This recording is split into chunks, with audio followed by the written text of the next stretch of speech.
It's been an interesting couple of days as my Twitter feed has been completely blowing up with a discussion that hasn't been happening a lot over the past couple of years, and that's Marvel vs. Capcom. Last we heard about Marvel, you guys might have remembered we had a farewell to Marvel video back at the end of 2014, where we pretty much learned that the licenses available from Capcom to distribute Marvel characters, or at least Disney Marvel characters, was no longer under Capcom's permission, so they could not sell anything Marvel vs. Capcom anymore. At that point, Marvel vs. Capcom Origins, Marvel vs. Capcom 2, and Ultimate Marvel 3 would no longer be officially distributed, and you would have to find used copies of those games, but considering that a lot of them were digital, like Marvel vs. Capcom Origins and Marvel 2, you can't even get those games anymore unless you're lucky to find a boxed copy of Marvel 2 with a download code, and good luck on that because it goes for hundreds of dollars on eBay now. What happened was everyone was asking my opinion on the huge thing that happened with Disney yesterday, and this seems completely unrelated, but they canceled Disney Infinity. But the big thing is that the cancellation of Disney Infinity is changing how Disney is approaching its licensing for things coming down the line. Disney's no longer going to be producing in-house games anymore, and Disney and Marvel are going to revert back to the old ways they used to, back in terms of actually licensing out their characters. This essentially means that if you want to purchase the license to make a Doctor Doom game, you can do it, and it doesn't have to be Disney in-house that makes that game anymore. And this is very similar to a lot of things that happened back in the day with Marvel characters. This was also what Capcom had way back in the day for a very long time with the Marvel vs. Capcom license, which they sadly could not afford technically back in 2014. But this leads back to everything. People are blowing up everything of my social media that Marvel vs. Capcom 4 could actually happen.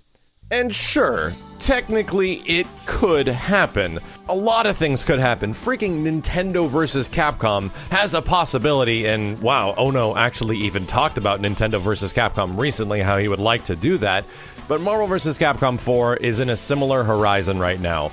The biggest issue with Capcom is that as a company, they aren't doing so hot. They had a better year this year than they had before, but considering what happened with Street Fighter V, only hitting about 3/4 what they were initially intending for the game to sell, it's not looking too good. It's actually been later confirmed that Capcom is going to support Street Fighter V even though it did not hit its sales requirements with future DLC content and updates, which is fantastic, and that's actually very good news. But for the most part, they had a really bad botched process for that game, and it might affect things down the line.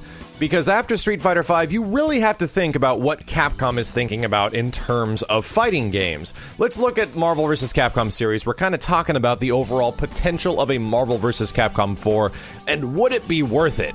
Marvel 3 sold pretty good in its vanilla version, while Ultimate Marvel 3 did not meet the sales expectations they were wanting, but did do pretty healthy in terms of overall sales in the long run. People did keep eventually buying the game, but they didn't buy hundreds of thousands of units per month. It had a steady trickle of sales, which was actually relatively successful for them in the long run. However, some Marvel games that were made by Capcom, like Marvel vs. Capcom Origins, which was Marvel 1 and Marvel Superheroes, didn't do very well, mostly because I'm thinking everyone kind of has Marvel vs. Capcom 1 in some regard, and those games only tend to sell so well. Like even Third Strike, considering it was an online version of the game, not many people knew that you could actually play Third Strike online via emulation, and even at that time, CPS3, which was the arcade board that Third Strike was made on, wasn't very commonly associated with working too well. They were still working out the kinks back when Third Strike Online came out, which is why this is a kind of rare example of an old fighting game that was brought back